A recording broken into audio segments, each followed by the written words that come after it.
whakarongo ki te tangi a te korimako. Kōrero flowing out the hooker force. Kaupapa relevant, kaupapa out of bounds, kaupapa exigent, kaupapa paramount.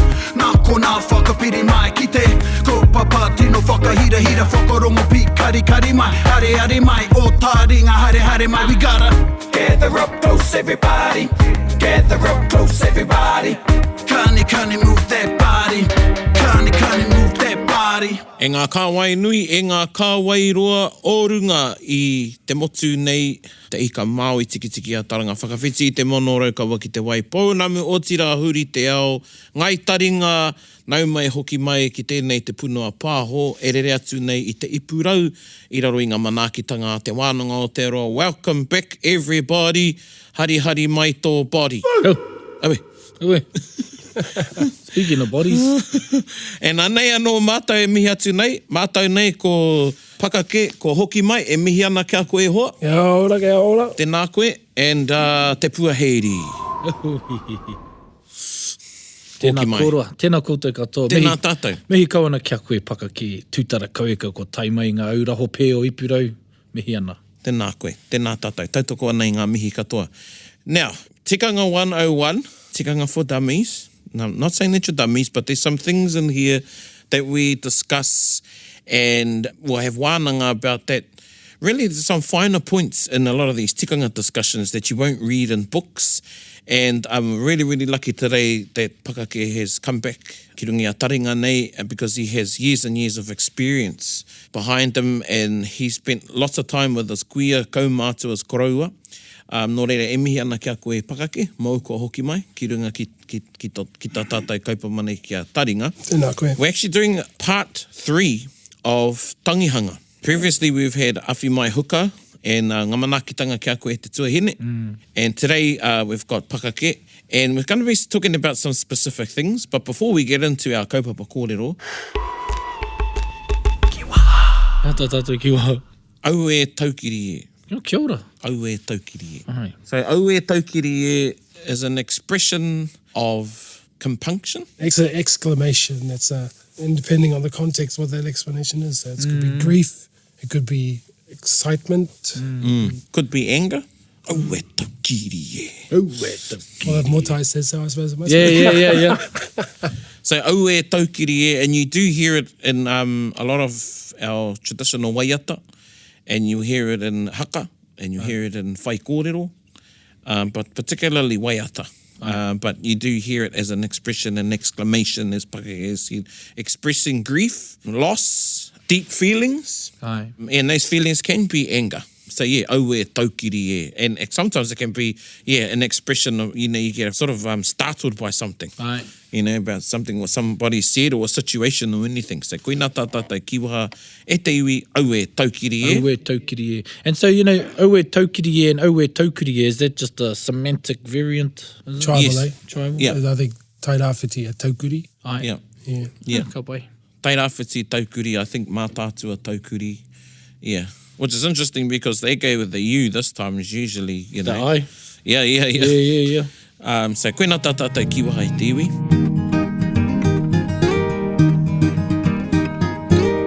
Ana ko tā tātou kaupapa, ko te tangihanga, but we're going to focus on, we only touched on, and it was something that we wanted to sort of extend on in our next episode, and here we are. Kia ora. And it was the whaikōrero, or the oratory of Tangihanga in relation to Tangihanga and mate. And e mihi ana ki o tātou huhua mate, i runga i a tātou katoa, me te whakaaro iho, a ko tātou mate kei runga i a tātou. Nō rere e mihi nei, ana ko tātou kei te whakaora tonu i ngā taonga a o tātou kuia o tātou korau. Ai. Yes, so this wānanga, we're going to start off in relation to the whaikōrero, te paipai o te tangihanga, me o na tikanga. Kia ora. Ka whiua te rākau kia koe a Pakake, mau a tātou kōrero reo e timata. It's such a, he take nui, he kaupapa nui, te tangihanga, te rāwa tātou huihuinga e kite ai te hohonutanga atu, te whānuitanga atu, te teiteitanga atu wā tātou tikanga. Kia ora. Reo, he rātu āhuatanga katoa.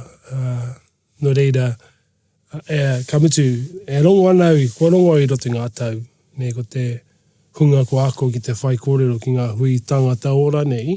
Ne, he rere, kāre rata i te tino mōhio, he rere kē, te whakarau papa haere, hana i o kōrero me he tangihanga. Ai. E ka ranguna te tangata e tau parapara ana, e mihi ana, ki ngā maunga, ki ngā awa, ki te whare, e no muri rawa mai, ka huri ki te tūpāpaku. Ai. So e rā tū āhuatanga. I think that it's really only been I nei tau tata nei, ko riro māku tonu te pae e whakahaere. And the big test was Uncle Iwi's last year, which was a big tangihanga, and we had a big pai. And sort of taking the opportunity after each ope just to have a bit of a debrief before the next, to choose who would stand and all that sort of thing. So yeah, kaupapa nui, take nui. I think there's a lot of things that could be learnt by even people who may be reasonably confident in that space. I think one thing that what we did with Uncle Iwi's is that really what I wanted to do was to hei whakanui I aia, I tōna ngaronga, you know, to kia mau ki te kawa o tainui, te tau tutu. Ai. You know, te nui ngā tangihanga ki te kāinga, ka huri o ki te arawa hoki te ahua nei, ka huri ki te tangihanga, you know, we just start it and finish it. Somebody starts, send it across and finish. And I can understand some of the thinking behind that. But I actually, with Uncle Iwi's, because they saw we were holding on to tau tutu right through, people after coming through, they stayed. Kia ora. You know, ki te āwhina te pai. Ai. And ki te ana I neira, you know, te nui ngā o tātou, ka tae atu ki te marae, ka mihia, ka kapiti ka wahe. Ai. Yeah, and kua te he mea nei, kia kaua pēnā me noho mai, mo te ope, kia rua rāne I muri mai, ki te āwhina te pai, e rā tu āhuatanga. Nā I tino ki te tērā I te tangihanga o Uncle Iwi. Te kau mārua pēr mātou, you know, te pai. And yeah, ia ope I tae mai. Ia mātou te rahi I tae ai, te pupuru ki te kaua o tainui. Kia ora. Yeah. Tēnā koe. Ngari kāri pēra I te tangihanga o Auntie Win. Ah, yes. Ia tino ruarua nei noho atu. Nei ki tau, ngā kai kōrero o tō mātou rohe, ka tae mai, ka mihi a te kuia rā ka wehe. Kāri mahara ki te noho mai, ki te āwhina. You talked about I te timatanga, I kōrero rākoe, you talked about how people who may have learnt te whai kōrero, and they've started off really te whai kōrero, never learnt te whai kōrero hui tangata ora. Engari, kāre anō rātou kia ako ki te kōrero, ki te whai kōrero I te tangihanga. So what are the differences of doing a whai kōrero e ra hui tangata ora? Say like a pōwhiri for a gathering or something. What's the difference when you whai kōrero e ra tangihanga? What are those some of those key points? Other than that there's a tūpāpaku lying on the marae.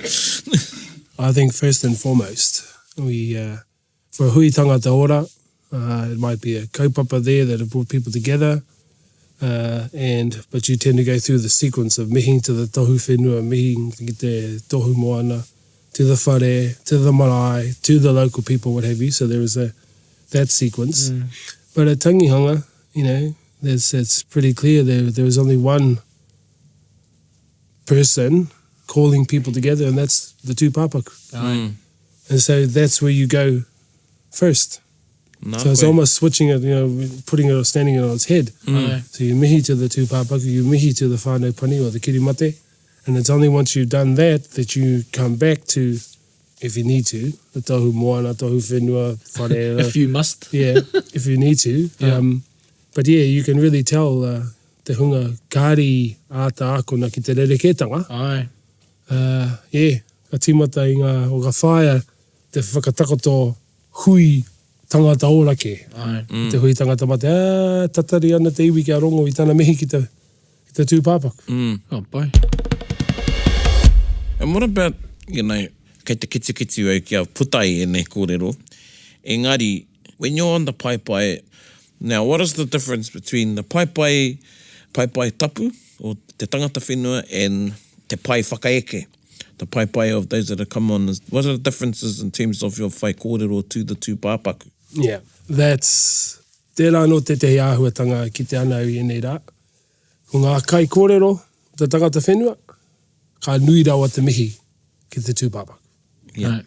Ko te mea I ako nei hau, ko te wā kia nui te mihia o te tūpāpaku E o nā ake, e te tangata whenua, ko te wā ka whakeke, Ai, me te pōporoporaki. kia ora.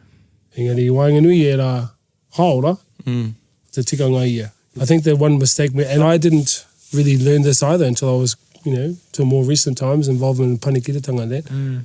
Because a bit like the difference between having a mihi at a hui tangata ora and a hui tangata mate, there's a difference to the structure. Ai, But there's also certain principles around when you are a speaker from the home side, that it's not for you te whakangako to, speak highly of your own mate. ai, But leave that for the manuhiri. So going back to Uncle Iwi's tangi, that was some of the debriefing we were doing. So, we would alternate all the way.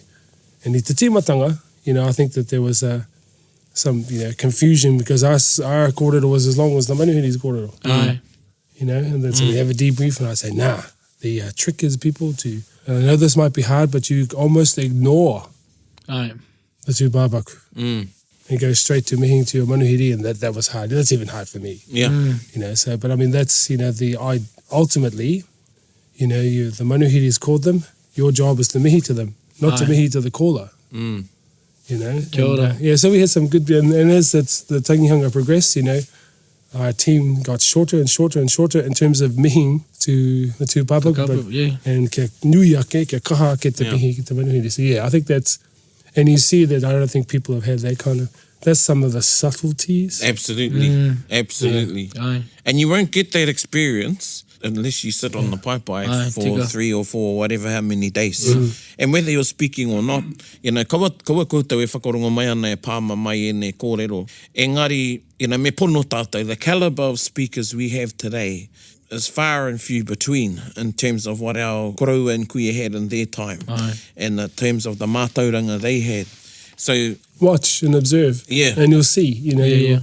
It's because no one explained that to me. That had to be, you had to kind of, when I was younger, it was only till we, got a bit older and you started to see those sort of things. I mean, I've seen it even taken to an even further extreme where at the Tangihanga of Uncle Tui Adams, in Ngaruahia, when the home people got up, they banned any Tainui people in the manuhiri from speaking. that's right. ka pai, kia ora. Yeah. Waiho matemotu, Aye. I was going, wow, that's taking it, taking it up to another notch, another level. Yeah. I remember te tangihanga o te ao pēhi kara I pēra, tuahine North over. North over. He stood up and he said, kaua kahungunu e kōrero, waiho ngā kōrero mā te motu. And he sort of says, te tikanga kei tēnei taka ke koutou, kua tai ke mai koutou. And there was over 20 speakers that day. And I know we went on to the marae ki tangoi o 10 o'clock. Ko te wā tēnei a te ariki nui, te atairangi kāhu. And whaikōrero finished at about 3 in the afternoon. Which is, some of you are thinking, far out. 5 hours of, well, that's not, that's pretty normal for big tangihanga.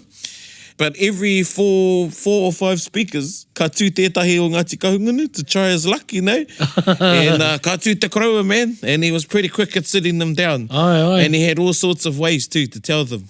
One was, e noho ki raro, e tau ki raro, tō was another one he said.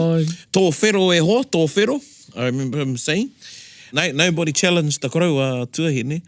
So, tika. I've heard the expression kaipiro of when you're talking, because in essence, e te iwi, the paipai is the mouthpiece of the tūpāpaku. Ai. And this is the common sense, tikanga's common sense as well. The thing is that we've lost a lot of this common sense. Aye. It's not common anymore. And, when you're talking to your tūpāpaku, you're talking to yourself. Kia ora. Kei te whakanui koe I a koe anō. And you heard Pakake use the expression, whakangako. And koenei tētai e kōrero e tino maharati ana e au was the tangihanga of Te Ariki Nui. Aye. And it was one of the few times koro iwi stood on the tangata whenua side. So although he would sit there to show his support and hei whakaruruhau mo te kuini, I never actually saw him stand. He would come on the kawe mate day o Tainui and he would sit on that side afterwards, but he never stood. But there was this, wharewarei ko e te ope I whakaeke mai ki runga I te marae, and the crow got up. He turned, now this is Te Ariki Nui. Ai. Te ao Tairangi kāhu, me ona tapu, me ona wihi, me ona mana. And he stood up and he turned to her and he said, ko te kōrero ao tāua mātua tūpuna, kaua mātou pai ake koe e whakangako ki te kōrero nui. Nō reira takoto mai, and then he turned Kia ora. and he timata ki te mihi ki te manuhiri. So that's all he said to, this is the Māori Queen. Ai. And that's all he said to her. Engari te mano ana kupu. Yeah, which basically means, it's not, your pai should not give you ears. Ai. That is for, and he said, mā waho tērā, and then kahuri au kia waho kua taimai, and then he turned and he started his mihi. Well, when I used the word whakangako, I remember him, it must have been a different time he stood in Tangihanga. But when we arrived there, he stood and said, ka reo tū ki te whakangako i a koe. Ai. Even though he was on the manuhiri side at that time. Instead, he talked about, what the kingitanga and its future and that sort of stuff. So, yeah, I remember used that word periodically, to sort of remind ourselves just what Paraone is saying there, is that kaua mātou pai, o māngai, Ai. kaua māngai o te marae, o te tūpāpaku e whakangako. Ka pai. Yeah. So you talked also about the amount of speakers you had on one time at your kau was Tangihanga. How do you ready each other, or how do you sync each speaker so that they don't repeat what says before? And is there a duty that the first speaker has that differs to the next and so on and to the last?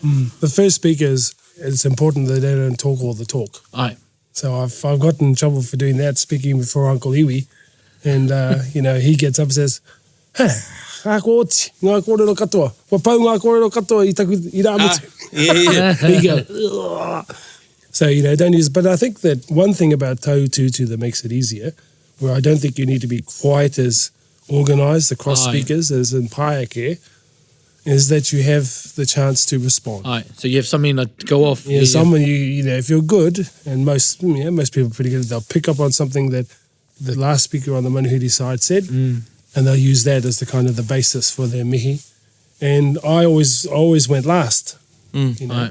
just in case through koa, te kau ngā kai kōrero o te haukainga, tērā tētahi wāhanga, i mahu i rātou. Aye. And I might only say that.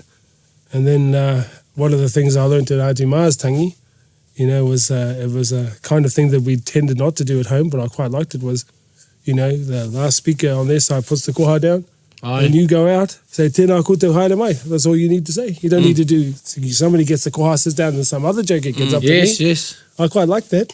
Yeah. That is a good way. So Yeah. I took that home to the thing, and a couple of times I went out, Yeah. and just picked up the koha, tēnā koutou haere mai. And that's it. Ka nui tēnei. Ka nui tēnei, Every yeah. situation is Yeah. different, eh? Yeah, so it was cool. Yeah. What about in instances where the kawa is taututu, which is 1-for-1 for those ones that are listening, and your numbers aren't as much as the visiting part, the manuhiri, yet they still want to all have a voice? How do you handle that?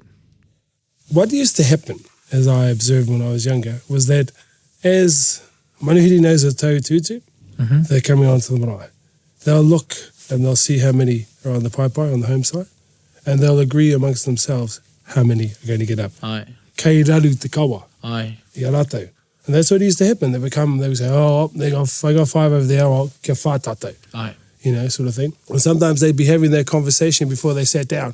Aye. And what I used to see is our old koroa, Mātinga Baker down there in Otaki, he was the one who just had made no apology about he was the last speaker, and when it was him, didn't matter if there was 20 more to go. He would say, "Hara mai, Hara mai, kia ora." Finished. Yep. So I think because of that, people kind of said, "Oh well, we might as well not bother to try to set up 20. They only got 4, and we're only going to be allowed to have 3." And but now we'll have one person will start tukuna, and they can all get up if they want. Yep. And when they're finished, the person who's going to whakakapi. I mean, I've always thought that's a bit of a shortcut. That's what I used to think. Aye.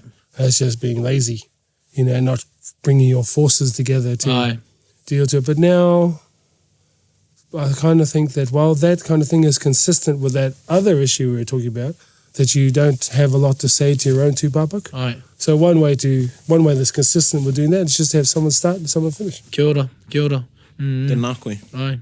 And so what about, is it okay, say if it's just yourself maintaining the pautikanga of that whare, is it okay for you to start and then to finish as well?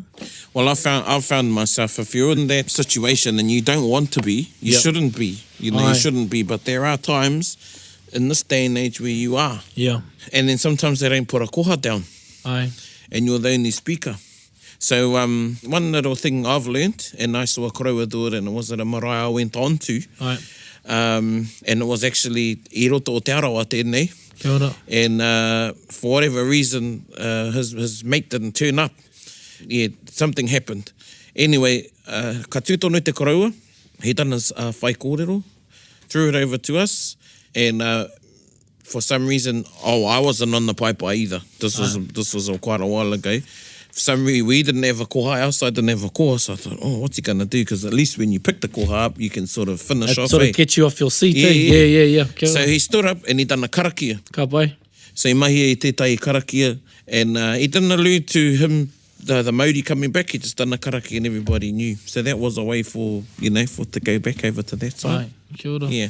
Oe, no, koe nā etahi mea, those are things you'll learn and you feel.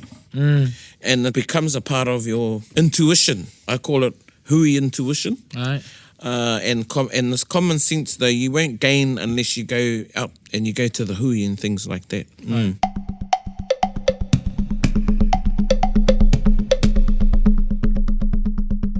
Pakake, kia hoki tātou ki tā tātou kaupapa tonu ki te tangihanga, engari hāngai tonu ki te whaikōrero. What are some of the things, some memories, stand-out memories for you in your learning from your kuia and kaumātua, things that you've seen at Tangihanga and things on the paipai? What are some of those stand-out memories and moments for you? Oh, well, gee, I mean, where to start? Whia kia ngā Tangihanga ko tai nei, ko tai atu nei ahau, and with te tehi wā ko te noho ki te pai, tehi wā ko te mahi ki muri, ne ko te, kia pēni pēta kora. I think that, Tangihanga are marvellous events. Aye, kia ora. And I think if we lose them, then I think we're in real trouble in terms of our culture, our ahura. And I see the increasing number of tangi that are being held at home now, and where the person who's dying has decreed that he doesn't or she doesn't want to be a bother for her family or his family, so they keep them at home. And I know we were talking before about what are some funny moments. I'm not sure there's a heck of a lot of funny moments, but there's been some times where I think when you're right in the thick of it and you're feeling that same mama thing, you actually start noticing things that maybe you wouldn't have noticed before. Like I can remember with one of our uncles that passed, we were going down to the car and it was raining. Aye. But only on us who were carrying him. Kia ora. In a clear sky. Yeah, and then watching a fireball go across the top of the Taringa Ranges the night before. Ka pai. And things like that, getting him to the because I was right in the thick of it, so I thought to myself I was easily his favourite nephew. But get to the urupā, and it's the time when you pull him out of the out of the waka, and it's heavy. Aye. You just about drop them on the ground because it's just so heavy. You go, 2 hands, and you go this, and you're thinking, so what? There's 6 big fellas were carrying him, and it was a real struggle. He wasn't a huge man, and I remember his brother, who was a bishop, and my uncle, he went up and he just tapped the coffer, said, no, Martin, stop that. And boom, it was like that. Man. Kia ora. It's all those kinds of things that you see at Tangihanga. Sometimes my nickname at home is Mr. Tapu. Aye. Because I like things to run by the book.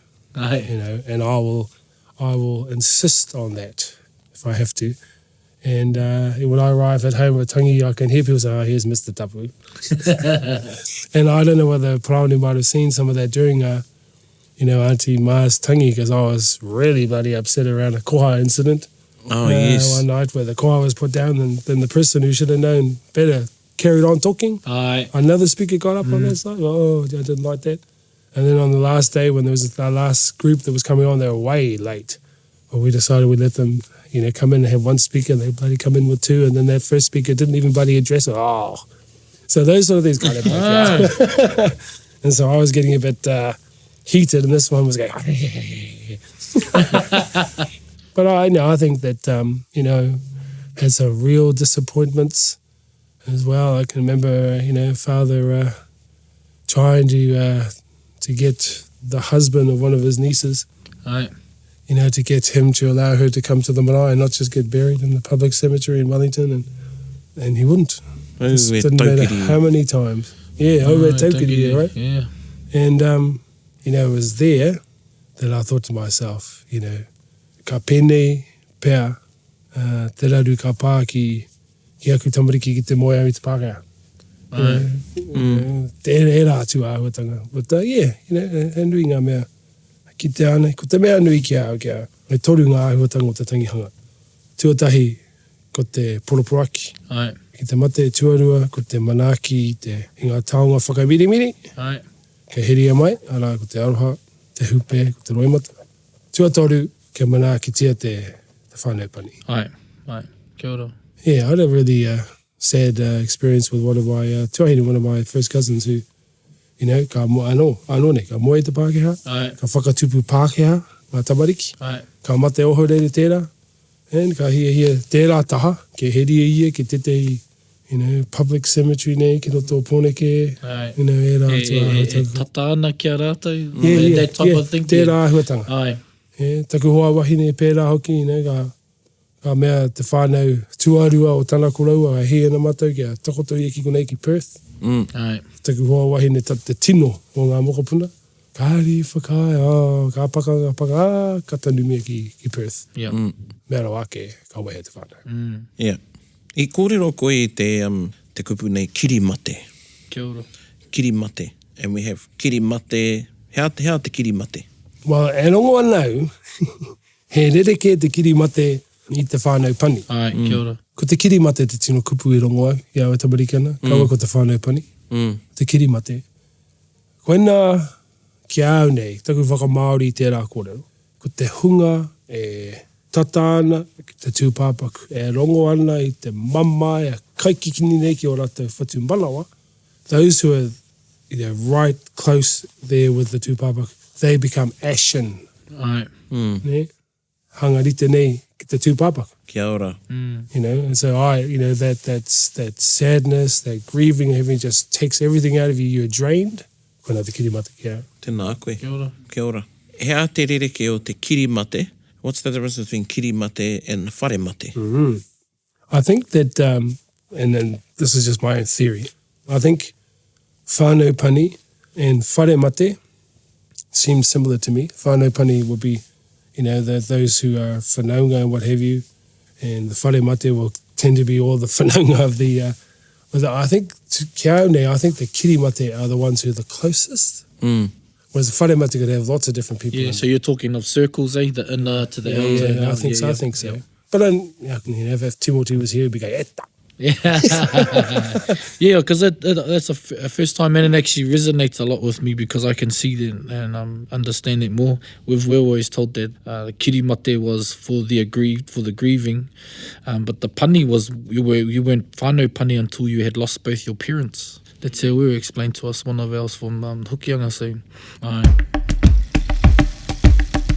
Yeah, I think whānau pani has changed over time, particularly within Tainui. Is very rarely, this part of Tainui anyway, very rarely you'll hear kirimate. But I'm quite comfortable to use all of those expressions. And then whare mate can be literal in the sense of the whare mate, of where the tūpāpaku lies. And then metaphorically, talking about those associated with, or whanaunga to the tūpāpaku. Then we've got the term whare taua. Kia ora. Whare taua, and whare taua, I don't hear that often, but I did hear, but that was more, whare taua comes from if the kirimate or the whānau pani, whare mate, we're wearing the pare kawakawa or the taua. And I was brought up more with the kupu taua. Pērā noi roto nā pui, ko te taua ne. No muri mai ka ako au te kupu pare kawakawa. It was taua. Kia mātou, and I can see that, whare taua. And then I've heard, and it's in one of our waiata, whare pōrutu. Kia ora. which was the House of Despair, and I can see, you know, with the kirimate imagery and things like that, ashen. Ashen, pai tēnā. You know, and with the pani, ka tai anō ka rongo i te kōrero nei, and I haven't really done any rangahau, but I've heard the kōrero whānau pani. The pani comes from this kōrero kua pania ki te kōkō wai. Ah, yes. O hene nui te pō. Yes. Yeah, so there's all sorts of kōrero rero mō tērā. E Yeah, nea tāhua katoa ki a Ai, ai. e rā kōrero. While we're on whare, and I don't want to, because, you know, it seems like we kind of bury this tūpāpaku now, but, you know, ko tētahi o nā pātai i roto i runga i te pukamata, and we'll get to social media, is our tikanga of takahi whare, which is part of Tangihanga. And you said, Pakake, and he pērā oku whakaaro, I think Tangihanga are marvellous. I think Tangihanga are taonga tuku iho. Ai. Being brought up in Tangihanga as, you know, Māori, and we're so fortunate. I've seen whānau who haven't been brought up i roto i te ao Māori, haven't been brought up going to Tangihanga, and when they do, you know, when we have a loss in our whānau, no matter who it is, we feel this huge sorrow. But because we've been brought up with Tangihanga, we have a way to deal with it, Tika, you kia know, ora. and there's all these points of closure, I believe, through a Tangihanga, right from the time you hear some, or not closure, but times of healing, Aye. I'd like to say. So right from the time you hear someone's gone, everybody, you know, the kirimate, whānau pani will converge to that place. Yes. They have their hui, and then there's all the kōrero they have about where they're going to lie and all those sorts of things. And then, you know, anei ka tau rata, okay, they're going to go to the pā on this day, and they're going to be, you know, the tangihanga's going to be this long. And then there's the whole listening to the karanga and whaikōrero and mōtetea for the duration of the tangihanga. And not just that, it's the cup of teas and things you have with your relations. Yeah, the one-on-ones you might catch time in with, betweens, yeah. you know, all of that, that's all part of, you know, your grieving and your healing at the same time. Grieving and healing, or grieving is healing. And then, of course, the pōporoporoaki, and then the nehu, and then afterwards, the celebration was the hākari in their memory, Yep. and te whakanoa, and then the takahi i te whare. And this is a pātai that's come up. And it ties in with some of our kōrero we've had on whakapono Māori, karakia Māori, te takahi i te whare. What is the takahi whare? Hea te rā tikanga? Hea te whainga? Hea te whainga? Because I know a lot of people think it's about ghost busting. Yeah. Yeah, so... Yes, well, ia koe kōrero ana mo te tangihanga, e whakara, ai, tūturu, tikanga, tuku o tērā, tūturu, tikanga, tuku o tērā. Ka tae atu ki te takahi whare, ka rau te tino mōhio. Mahi ana, you know, we do it, you know, now, but I wonder whether or not there's some elements of tangihanga that are remnants of what used to happen. Ai. Kia ora. So I think, you know, the idea of putting the lid on, you know, before dawn and all that, I think that my theory is that was the time when the body was spirited away, Ai. taken away to some cave or somewhere to rot, kia pito. And it wasn't for everyone to know where that was. Aue taukiri. You know, and not everyone was privy to where that was, so Kia they ora. would do it first thing in the morning. You know, so I think that's where we got this closing of the lid, the first thing in the morning coming from. And takahi whare, we do it, we do our wairea, we go around the house, we have a minister who's throwing, you know, wai, whakatapua, all around the whare and what have you. I know that some people think that at the end of that you should be having a party. So there's alcohol already out on the table to consume once you've done that. I know others think that, you know, all of the photos and any other memorabilia of the person that's died should be taken away and put in some drawer somewhere, you know, so that they don't be seen anymore. When I hear things like that, to be honest, I'm mahara, you know, I find that difficult to understand. Might be an explanation, but why, you know, he rite tonu tā tātou mihi ki o tātou mate, so then why would you want to hide them away in your whare? Yeah. You know, it's sort of... Yeah. So, you know, where is the closure in that, if you're trying to hide that, but... And that's just, I'm glad you said that word again as well. You were saying closure. I thought that's something we should talk about, whether or not closure is part of our thinking as Māori, because, you know, we'll still be meeting to so-and-so and so-and-so years down the track. Yeah, we'll bring them up again. And every time, you know, I watch one of my aunties going on to the marae, and you know, it might be somebody that we're just going to because they're, you know, made a contribution somewhere and tangi hotu hotu ne, you know, Yeah. and I thought, and I said to her after, I said, gee, I didn't realise you knew the person that well. I said, I didn't. I said, well, how do you turn that on? Yeah. I mean, hotu hotu ne. You know, I thought I was a bit worried she was going to have a bloody heart attack or something. And she goes, I just think about my own mate. Yeah, yeah. You know, those are the parts all I need is see a face and boom, I'm away. So Yeah. I don't know whether closure is something that we, you know, follow or is it just that, you know, we have a way of just easing them further on their path, you know, but we will periodically call them back. Aye.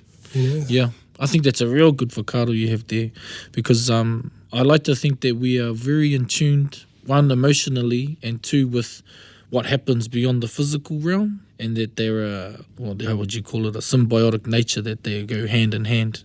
We talk about life and death always being in hand. Yeah, so that's a real good thing. Well, what do you think, Takahi Whare? Do you think that's a hahi thing? Because I think it's replaced an old tikanga. I think it is too. I think it's Yeah. one part, and also And it's made things Christianised as easier. well. Yeah, and yeah. what's that tikanga? It's called the tahu i te whare. Yeah. Tahu i te whare, Yeah. yeah. Yeah, so I think, you know, rather than build a whole new house. Like, oh, well, we can't burn this. Yeah. This is a rental. But then yeah. Our landlord won't agree with that. Hey. Didn't think I was going to use that, but in this episode, ladies and gentlemen, but I did. Oh, we're taking it. Yes. I think it has replaced an old tikanga. Aye. But I even think that tikanga's, e harai te tikanga Māori. Aye. I think it's, e harai te mea he tikanga Māori a nake tērā tikanga, I should say. I think, you know, there's been, and I don't want to deviate, but there's been instances where there's been bad things happen in homes. Aye.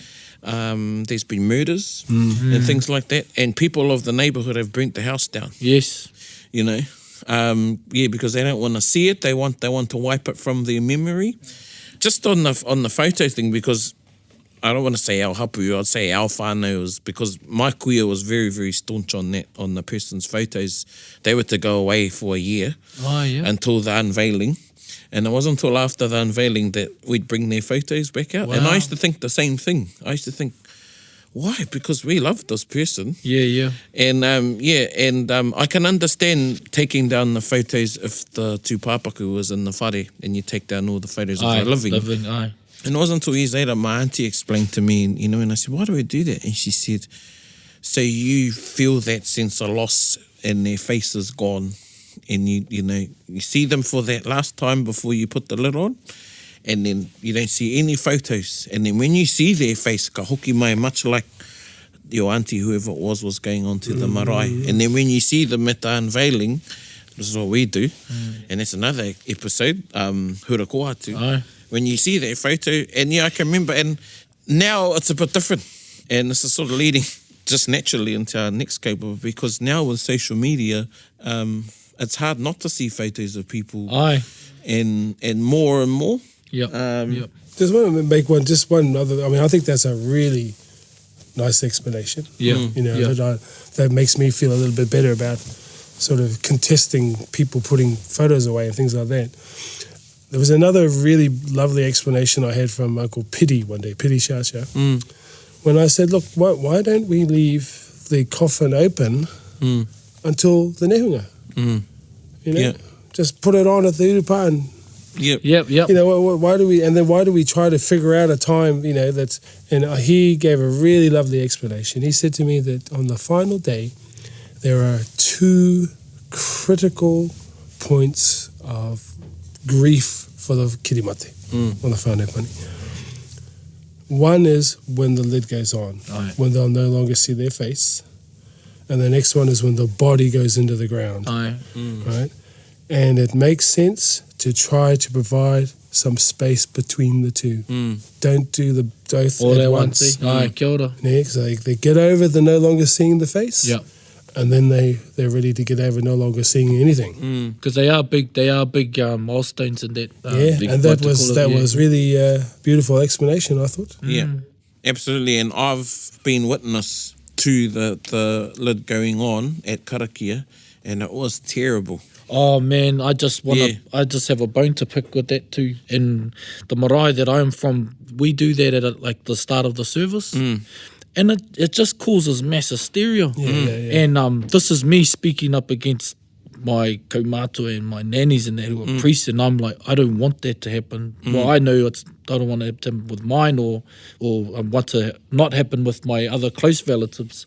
I want it to be an intimate time. You know, it's very, very, very Absolutely. intimate time, and it just caused mass hysteria because everyone has to put the lid on, pick them up, and then carry them off, and there's just So that's what I want. We had a tangihanga I roto i a mātou, and it was our baby, tātai Pepe. Aye.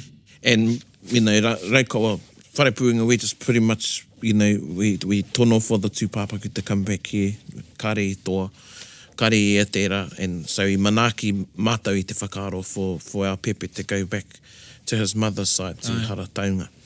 And if the cousins are listening, e aro hātu ana, Aye. kia koutou me tā tātou tamaiti. And we pretty much went with everything, and there was some tikanga that was very, very different, and even how things were being run, but we kept our mouths shut. We didn't, we said, look, we're going to go there, rangi Māori.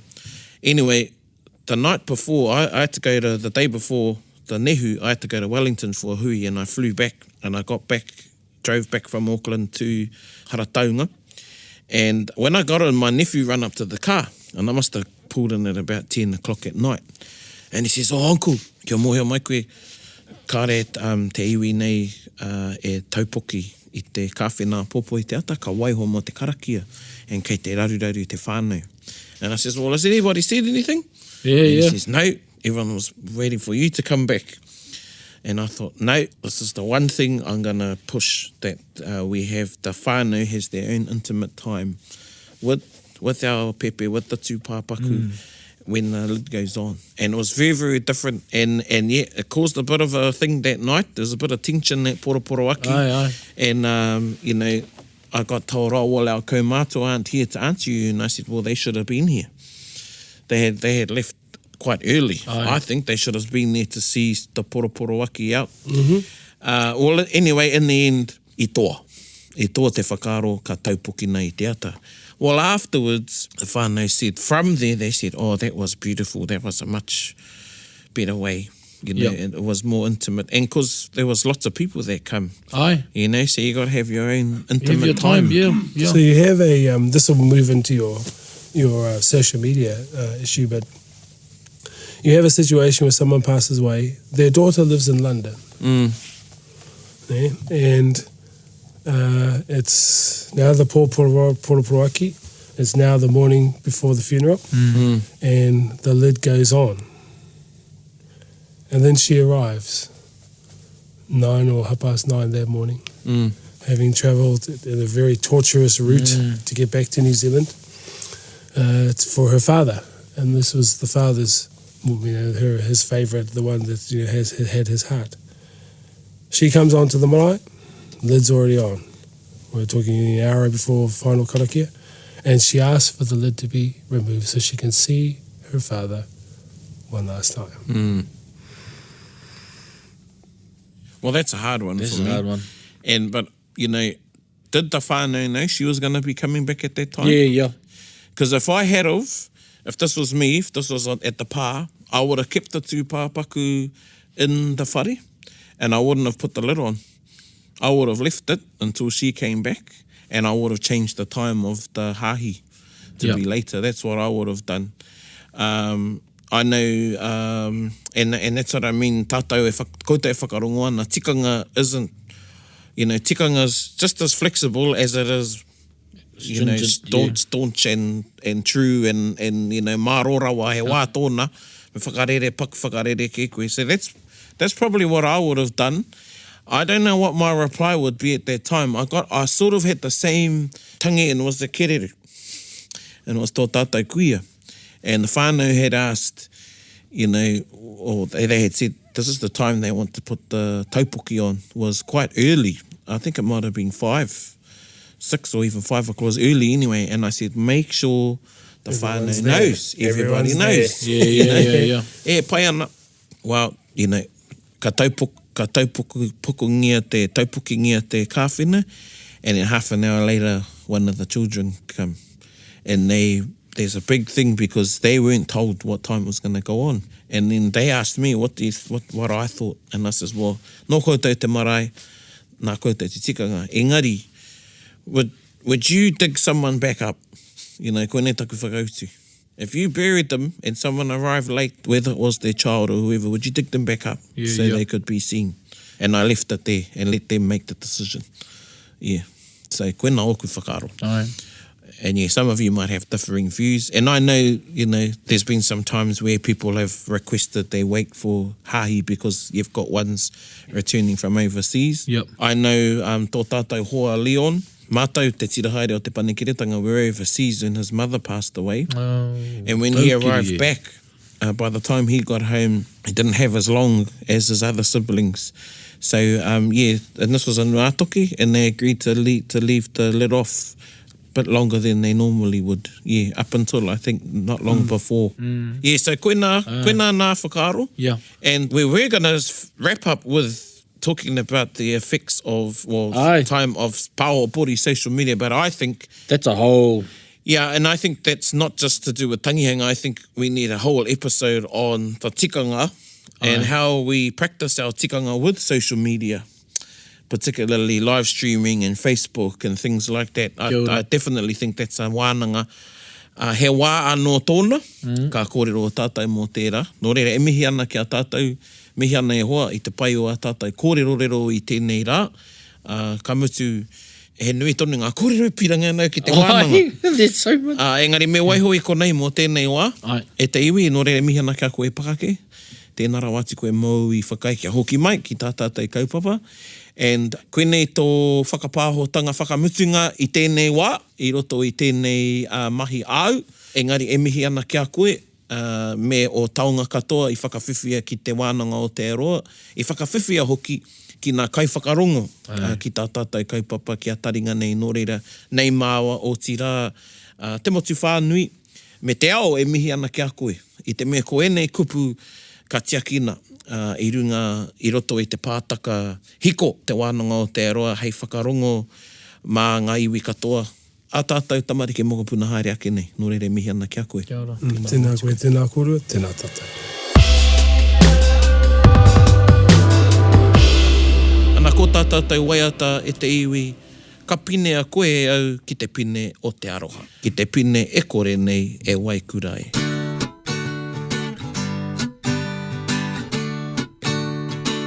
Ka pine a koe au ki te pine o te aroha. Ki te pine e kore nei e waikurai. Kai timu tai pari, kai hoa e haere, kia mutu te riringi, roi matae. Ka pine a koe au, ki te pine o te aroha, ki te pine e kore nei, e waikurai. Ki te pine e kore nei, e waikurai. Wow. Aye. Well, first of all, one of those all-time greats. Ka pine a koe e au. Solid gold, solid pounamu hits, we should call them. Solid pounamu hits. You know, they had solid gold back then, solid pounamu. Aye. Ka pine a koe au. And e te iwi you can find the kupu, kukarangia ngā kupu. Ka reo mohi o nā waitera waiata I waiata, but it's a waiata aroha that you'll hear on many of our marae and at many of our hui. Yeah, well, ka nui a tātai kōrero. Yeah. E hoa? Ka hoki aku mahara ki a rātou mā. Ai. When we're talking about those instances, I couldn't help but getting myself upset, you know. Tika. When we talk about those feelings things. of compunction. Aye, feelings of compunction. So, au we taukiri e a ngākau nei i te ngarohanga o rātou katoa. Aye, koina. Hey. And just in, you know, closing very quickly, when Pakake was talking about his auntie that went onto the marae and she was crying, I never really understood that. You know what? You know, and it wasn't until after my mother passed away, and for that year I was wahangu, so I never spoke. I never done any whaikōrero or anything. I was wahangu for that whole year, And being wahangu gives you time to think and reflect. Kia ora. And one tikanga I roto i a tainui is you take your mate to the pokai. Ai, And I tell you, man, every pokai I went to, I cried. kia ora. Because when I went on and I heard the karanga and the mihi and then the band playing and the himene, and you know, you'd feel the wairu and katangi au. Ai, kia ora. And that year of carrying my mother's mate was big healing, and it wasn't closure, but it was a time of healing and dealing with it. Yeah, kia ora. Ka pai. Koe nā, nō reira, e mihi ana ki a tātou katoa, i tā tātou kaupapa nei, tonu māua nei i te ipura o tira mātou, ko tō māoho nei Joe Mac. Joe Mac. Morgan is not in today, kia ora Joe, tēnā koe ho epa, and 10-10, ko oho mai, koe tira, 10-10, koe tira, koe tira. Ana, ko rongo koutou I te reo o 10-10, anei mātou e mihi atu nei ki a koutou katoa, anei I te ipurau I te wānanga o te aroa, hei kona mai rā.